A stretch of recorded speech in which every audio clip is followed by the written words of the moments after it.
প্রতিটা দিনের মতো আজকেও কতগুলি জেনারেল নলেজের প্রশ্ন ও উত্তর সম্পর্কে আলোচনা করলাম। আশা করছি ভিডিওটি শেষ অবধি দেখার প্রত্যেককে অনুরোধ রইল। চলুন বেশি কথা না বাড়িয়ে ভিডিওটা শুরু করা যাক। ফার্স্ট প্রশ্ন, ম্যালিক অ্যাসিড কিসে পাওয়া যায়? উত্তরটি হলো টমেটোতে ম্যালিক অ্যাসিড পাওয়া যায়।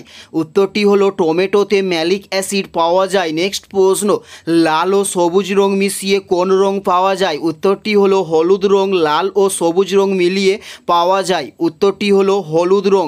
নেক্সট প্রশ্ন, হেজ তৈরিতে ব্যবহৃত উদ্ভিদ কোনটি? উত্তরটি হলো করম চা হেজ তৈরিতে ব্যবহৃত উদ্ভিদ। উত্তরটি হলো করম চা হেজ তৈরিতে ব্যবহৃত উদ্ভিদ। নেক্সট প্রশ্ন, লেবুতে কোন ভিটামিন বেশি থাকে? উত্তরটি হলো ভিটামিন সি। লেবুতে সবচেয়ে বেশি পাওয়া যায়।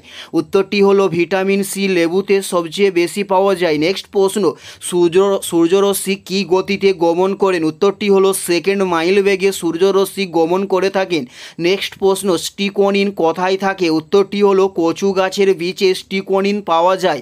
উত্তরটি হলো কুচেলা গাছের বীজে স্টিকোনিন পাওয়া যায়। উত্তরটি হলো কুচেলা গাছের বীজে। নেক্সট প্রশ্ন, টেলিফোনের আবিষ্কারক কে ছিলেন? উত্তরটি হলো আলেকজান্ডার টেলিফোনের আবিষ্কারক ছিলেন।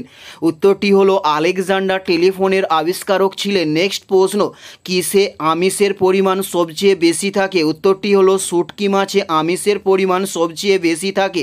নেক্সট প্রশ্ন, আমলকিতে কোন ভিটামিন পাওয়া যায়? উত্তরটি হলো ভিটামিন সি আমলকিতে পাওয়া যায়। উত্তরটি হলো ভিটামিন সি আমলকিতে পাওয়া যায়। নেক্সট প্রশ্ন, সর্বাধিক স্নেহজাতীয় পদার্থ বিদ্যমান কিসে? উত্তরটি হলো দুধে সর্বাধিক স্নেহজাতীয় পদার্থ বিদ্যমান। উত্তরটি হলো দুধে সর্বাধিক স্নেহজাতীয় পদার্থ বিদ্যমান। এটাই ছিল এই ভিডিওর লাস্ট প্রশ্ন। আর কোন ধরনের শিক্ষণীয় ভিডিও আপনারা প্রত্যেকে দেখতে চান অবশ্যই কমেন্টে লিখে জানাবেন। পুরো ভিডিওটা দেখার জন্য অসংখ্য ধন্যবাদ।